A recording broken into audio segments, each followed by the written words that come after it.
The airline ticket felt like a slap in the face. First class, no less. They knew how to lure me in, dangling the promise of a relaxing holiday, quality time with family. The rain was ice cold as I stepped out of the airport. That's when I saw my brother's car.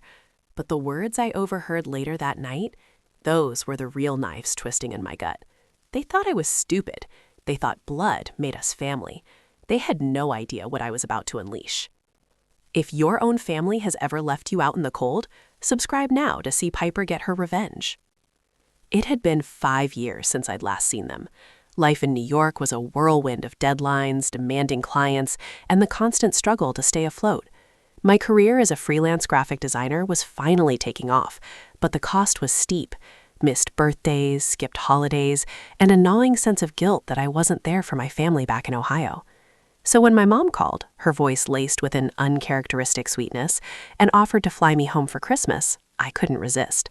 She painted a picture of cozy evenings by the fireplace, reminiscing over old photo albums, and catching up on each other's lives. I pictured Mom's apple pie, the scent of pine needles, and the warmth of belonging. I ignored the small voice in my head whispering warnings, the one that remembered all the other times I'd let my guard down, only to be disappointed. I booked the first flight out. The first few hours were exactly as I'd imagined. Mom fussed over me, showering me with hugs and compliments. Dad, usually reserved, seemed genuinely happy to see me. My younger brother, Mark, even put down his video game long enough to offer a half-hearted, "Hey." We ate a hearty dinner, shared stories, and laughed until our sides ached. It felt like coming home, truly home. Later that evening, as I was unpacking in the guest room, still meticulously decorated with my teenage relics, Mom sat on the edge of the bed, a hesitant look on her face. "Piper, honey," she began, her voice dropping to a conspiratorial whisper. "Your father and we have a little surprise for you." My heart fluttered with anticipation. A surprise? Maybe they'd finally converted my old room into a proper office space for when I visited. Maybe they'd even gotten me a new graphic tablet.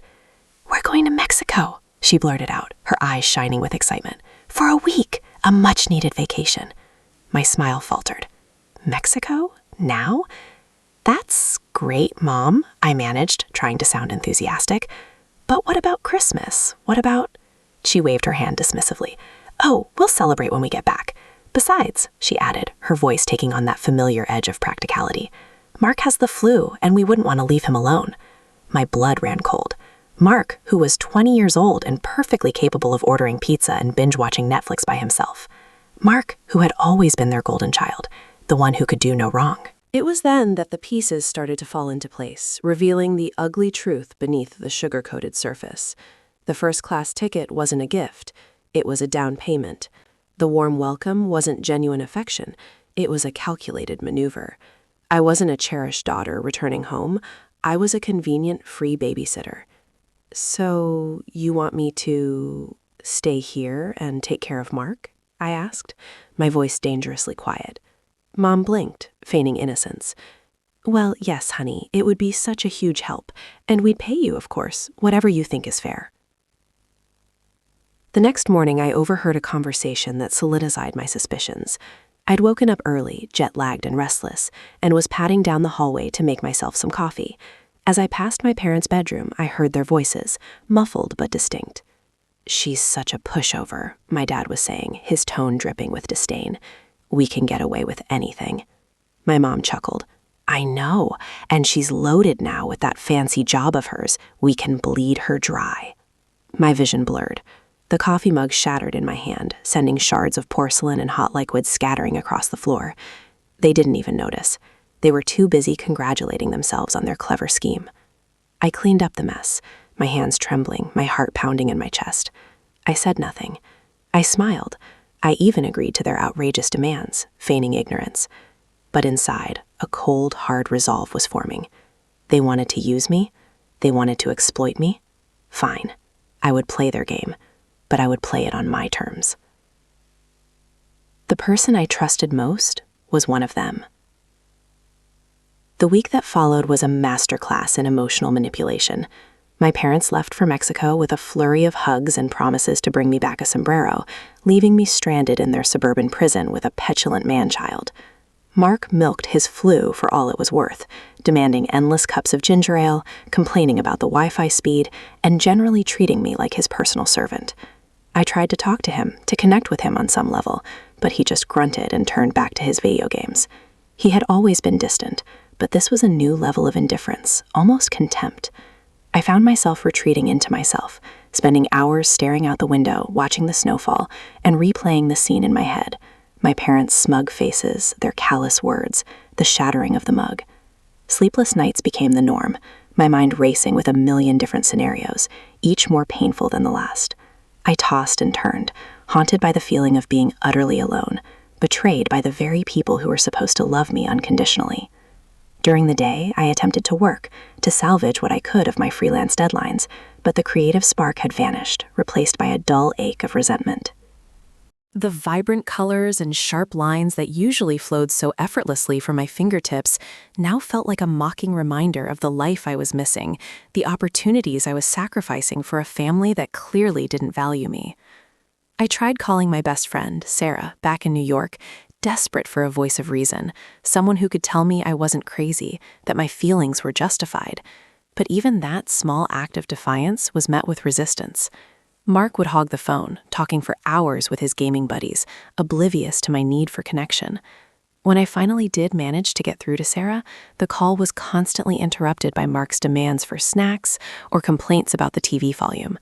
I couldn't explain the full extent of the situation, not with him lurking nearby, listening in on every word. I could only offer vague platitudes about family obligations and promise to call her back later, knowing full well that later might never come. As Christmas Day approached, the festive cheer that usually filled the house was replaced by a heavy silence. I put up a small tree, more for my own sake than anyone else's, but the twinkling lights and colorful ornaments only served to amplify the emptiness inside. I wrapped the presents I'd brought with me, each one a carefully chosen expression of love and appreciation, now tainted by the bitter taste of disappointment. Would they even notice the effort I'd put in? Would they even care? On Christmas morning, Mark emerged from his room long enough to unwrap his gifts, offering a perfunctory thanks before retreating back to his digital world. I watched him go, my heart sinking with each step he took. It was then that I decided I couldn't stay silent any longer. I couldn't continue to be a doormat, allowing them to walk all over me, to drain me of my energy and spirit. I needed to confront them, to make them understand the depth of my pain, the extent of their betrayal. I waited until Mark was engrossed in his game, then I dialed my parents' number in Mexico. The phone rang and rang, each ring a hammer blow to my already fragile composure. Finally, my mom answered, her voice bright and cheerful, completely oblivious to the storm brewing on the other end of the line. "Piper, honey, Merry Christmas. How's everything going?" I took a deep breath, trying to control the tremor in my voice. "Not so great, Mom," I said, my voice barely a whisper. "We need to talk." The line went silent. I could almost feel the shift in her demeanor, the sudden awareness that something was wrong. "What is it, Piper?" she asked, her voice now laced with a hint of apprehension. I laid it all out for them. I told them about overhearing their conversation, about Mark's blatant disregard for my feelings, about the crushing weight of their deception.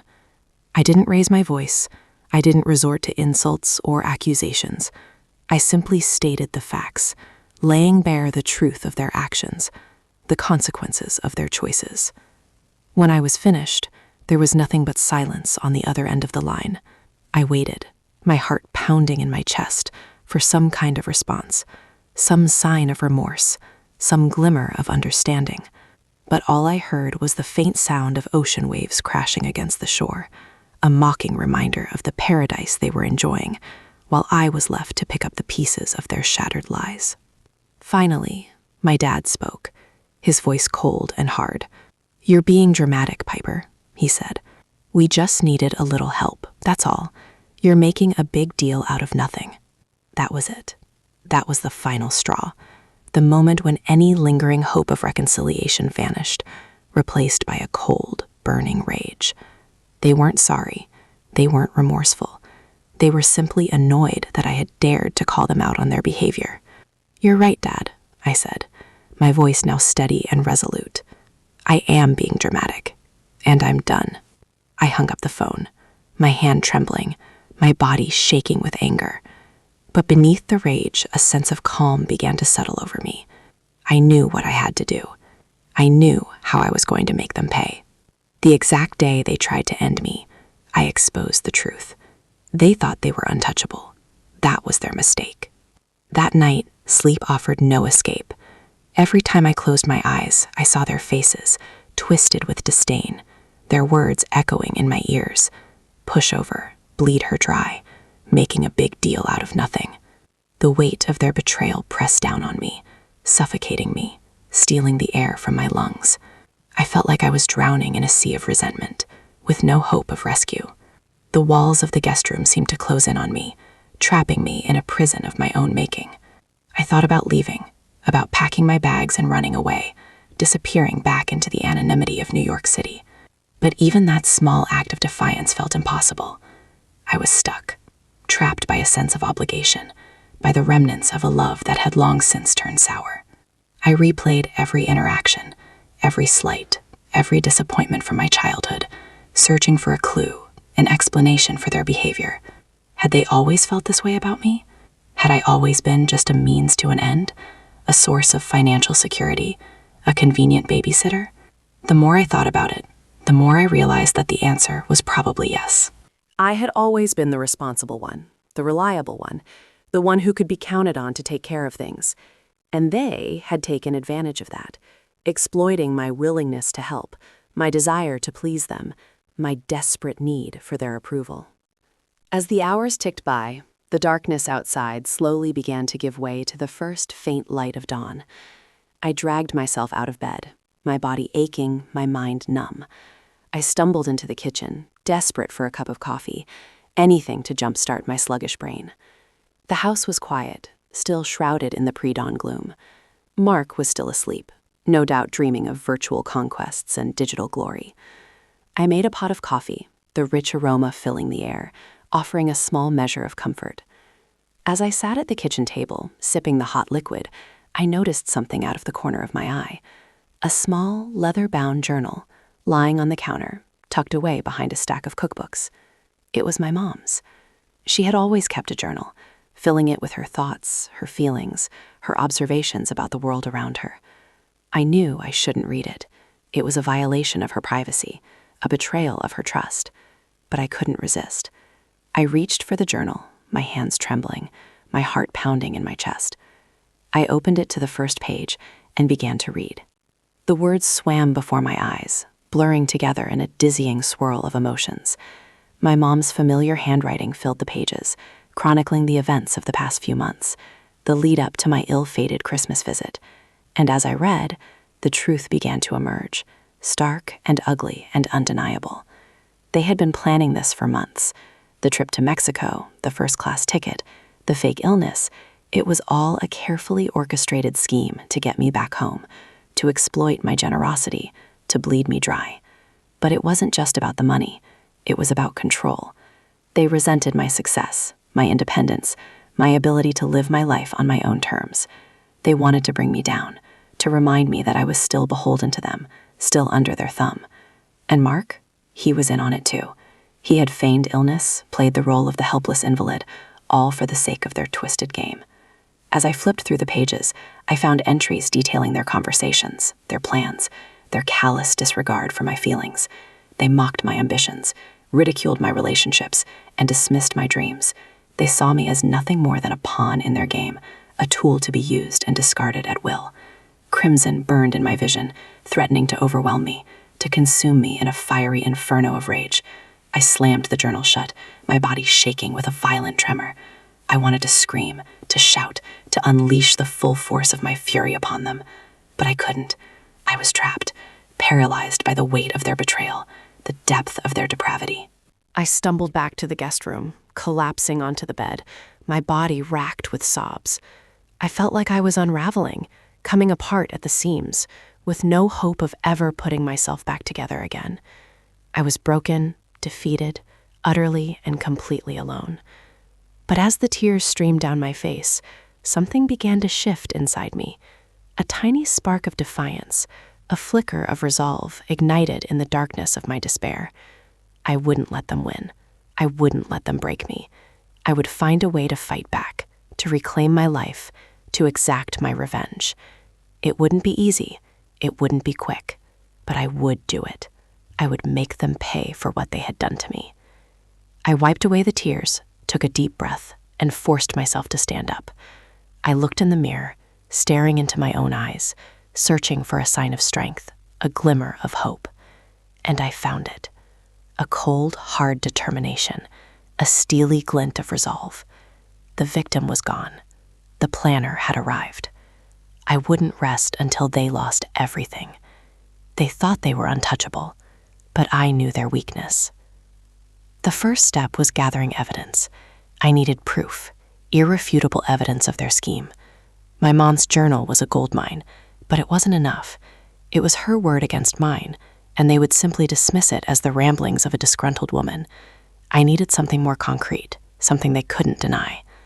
I remembered the security cameras my dad had installed around the house a few years ago, ostensibly to protect against burglars. They were connected to a DVR in his office, recording 24/7. If I could access those recordings, I might find something incriminating, something that would expose their lies. That afternoon, while Mark was engrossed in his video games, I snuck into my dad's office. The DVR was tucked away in a cabinet, behind a pile of old tax returns and dusty computer equipment. I held my breath, my heart pounding in my chest, as I rummaged through the pile, my fingers brushing against the cold metal of the machine. Finally, I found it. It was an older model, but it was still functional. I quickly scanned the interface, familiarizing myself with the controls. The recordings were organized by date and time, making it easy to find the relevant footage. I started with the day I arrived, fast-forwarding through hours of mundane footage, me unpacking my bags, making dinner, talking to Mark. But then I saw it. A few hours after I had gone to bed, my parents had emerged from their bedroom, their faces etched with worry. They were talking in hushed tones, their voices barely audible. I zoomed in on the footage, straining to hear what they were saying. "Did she buy it?" my mom asked, her voice laced with anxiety. "I think so," my dad replied. "She seems completely clueless." They chuckled, a cruel, mocking sound that sent a shiver down my spine. "Good," my mom said. "Let's just hope she doesn't figure things out before we get back from Mexico." That was all I needed. Proof that they had planned this, that they had intentionally deceived me. But I didn't stop there. I continued to scour the recordings, searching for more evidence, more details about their scheme. And I found them. Conversations with Mark, revealing his involvement in the plan, his willingness to play along with their charade. Discussions about my finances, their plans to bleed me dry, their hopes of securing a long-term source of income. It was all there, laid bare for me to see. I carefully copied the relevant footage onto a USB drive, making sure to cover my tracks. I didn't want them to know that I was onto them, not yet. I needed to play it cool, to act as if nothing had changed. The next few days were a torturous exercise in self-control. I had to smile, to nod, to pretend that I was still oblivious to their deception. But inside, I was seething with rage, plotting my revenge. I started researching the laws in my parents' state, focusing on financial exploitation and elder abuse. I learned that it was a felony to take advantage of a vulnerable adult, especially if that adult was a family member. The penalties were severe: prison time, hefty fines, and restitution to the victim. I also consulted with a forensic accountant friend of mine in New York, explaining the situation in vague terms, careful not to reveal too much. He advised me on how to document the financial irregularities, how to trace the flow of funds, how to build a solid case against them. I discovered their weakness, the one thing they valued above all else, their reputation. They were pillars of the community, respected members of their church, generous donors to local charities. The thought of their carefully cultivated image being tarnished, of their friends and neighbors discovering the truth about their behavior, filled me with a sense of satisfaction. I knew that exposing their scheme would be devastating for them, not just financially, but socially as well. I spent hours crafting a plan, a meticulously detailed strategy for revealing the truth. I decided to create a website, a digital repository of all the evidence I had gathered, the journal entries, the security camera footage, the financial records. I would publish it anonymously, ensuring that it would reach the widest possible audience. I also planned to send copies of the website to their friends, their neighbors, their church leaders, and their favorite charities. I wanted to make sure that everyone knew the truth about them, that no one would ever trust them again. As the days passed, the anticipation grew, building to a fever pitch. I could almost taste the sweetness of revenge, the satisfaction of seeing them squirm. But I knew that I had to be patient, to wait for the perfect moment to strike. They had planned to end me with one move, and I had to be ready. One evening, as I was working on the website, Mark wandered into the room, his eyes glazed over from hours of video games. "What are you doing?" he asked, his voice slurred. "Just working," I replied, quickly minimizing the window. He squinted at the screen, trying to see what I was doing. "Looks like you're up to something," he said, a hint of suspicion in his voice. I forced a smile. "Just catching up on some emails," I said. He didn't seem convinced. He stood there for a moment, staring at me, before finally turning and shuffling back to his room. I breathed a sigh of relief. That was too close. I realized that I needed to be more careful, that they were starting to suspect something. I decided to accelerate my timeline, to move up the date of my planned reveal. I couldn't risk waiting any longer. The exact day they tried to end me, I exposed the truth. They underestimated my resolve, mistaking my silence for weakness. I smiled. I acted broken, but I was meticulously gathering every piece of evidence, every damning detail. The digital trap was set. All that remained was to lure them inside. The website was live, a digital Pandora's box ready to unleash their carefully concealed secrets upon the world. I had scheduled the release for the following morning, a time when I knew they would be at their weekly church service, surrounded by their friends and neighbors. The irony was exquisite. I spent the rest of the evening meticulously cleaning the house, erasing any trace of my investigation, creating the illusion of normalcy. I even made their favorite dinner, a pathetic attempt at reconciliation that they would surely see through. But it didn't matter. The game was almost over. As we sat at the dinner table, a strained silence hanging in the air, my mom cleared her throat. "So, Piper," she said, her voice overly sweet, "we've been talking and we think it's time for you to go back to New York. You've been here long enough."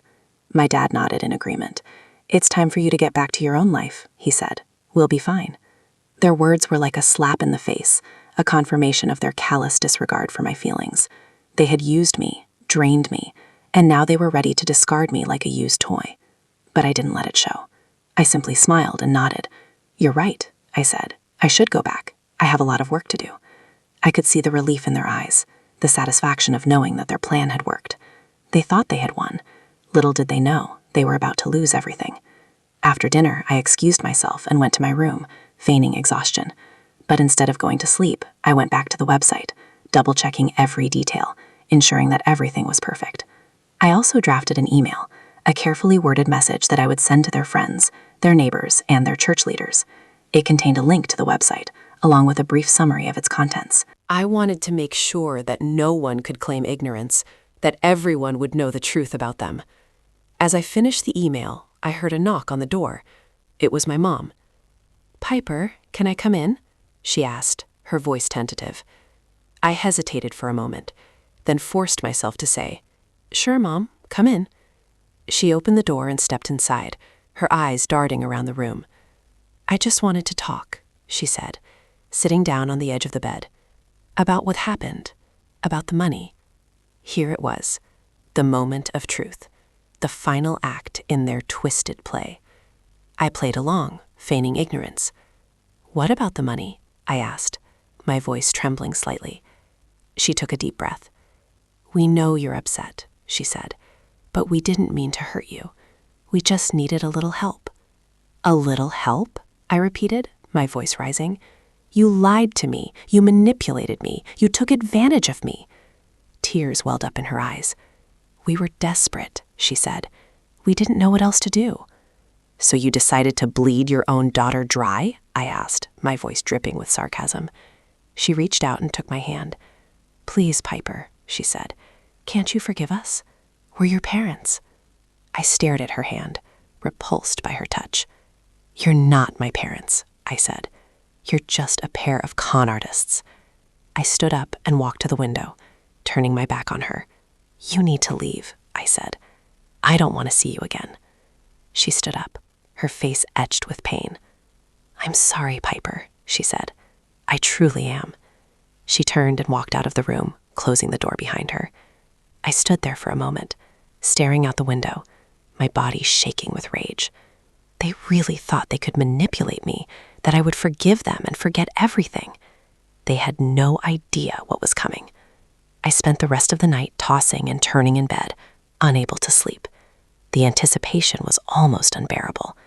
I kept replaying the events of the past few months in my head, reliving the pain, the betrayal, the anger. But beneath the rage, a sense of excitement began to build.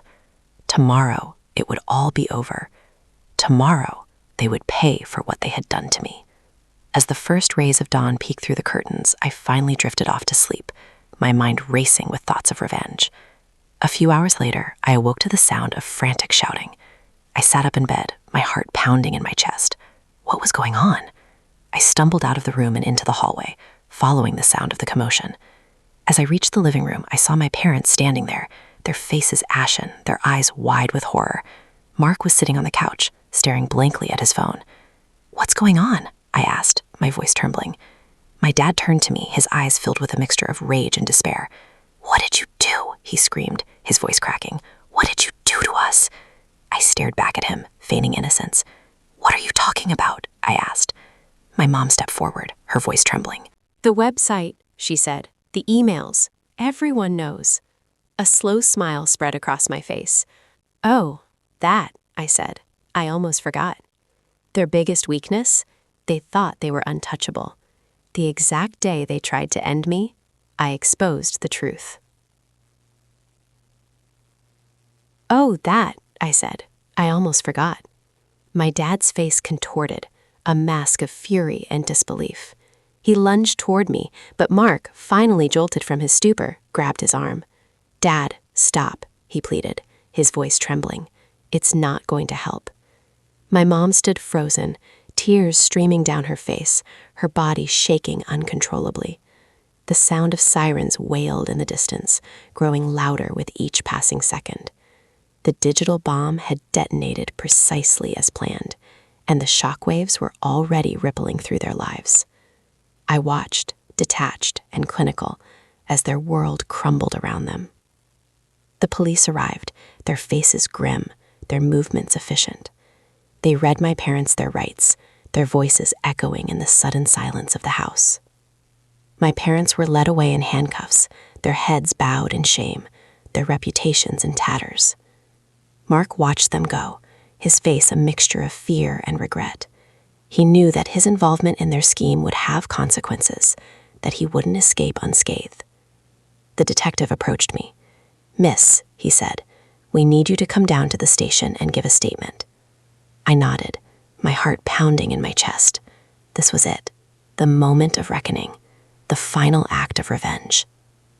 At the police station, I recounted the events of the past few months, detailing their scheme, their lies, their betrayal. I presented the evidence I had gathered, the journal entries, the security camera footage, the financial records. The detectives listened intently, their faces growing grimmer with each passing detail. They assured me that they would do everything in their power to bring my parents to justice. As I left the station, I felt a sense of relief wash over me. The truth was out. Their secrets were exposed. Their lives were ruined. But the fallout was far from over. The website went viral, spreading like wildfire across social media. News outlets picked up the story, eager to report on the scandalous behavior of the once respected couple. Their friends, their neighbors, their church leaders, their favorite charities, everyone saw the truth. The church they had attended for decades publicly denounced them. The charities they had supported returned their donations. Their friends ostracized them, refusing to answer their calls or acknowledge their presence. Their meticulously constructed facade of respectability had shattered, revealing the ugly truth beneath. My parents' lives imploded. They lost their home, their savings, their social standing. The financial penalties were crippling, the legal fees mounted. Mark, facing the prospect of aiding and abetting, turned on them, offering testimony in exchange for a lighter sentence. The weight of their actions crushed them. I saw their faces on the local news, gaunt and hollow, their eyes filled with despair. They looked like shadows of their former selves, broken and defeated. They had tried to end me, but they ended themselves. Years passed. The scars of their betrayal faded, replaced by a quiet sense of closure. I rebuilt my life, stronger and more resilient than before. I surrounded myself with people I could trust, people who love and supported me unconditionally. I focused on my career, my passions, my dreams. I never spoke to my parents again. I couldn't forgive them. Their actions had been too cruel, too calculated, too damaging. They had violated the sacred bond between parent and child, and there was no going back. Revenge isn't sweet. It's necessary. It's a bitter medicine that must be swallowed to heal the wounds of betrayal. It's a last resort, a desperate act of self-preservation when all other options have been exhausted. It's a way to reclaim your power, to stand up for yourself, to say enough. They lost everything. I just smiled. Would you have done the same? Let me know in the comments. Subscribe for more justice.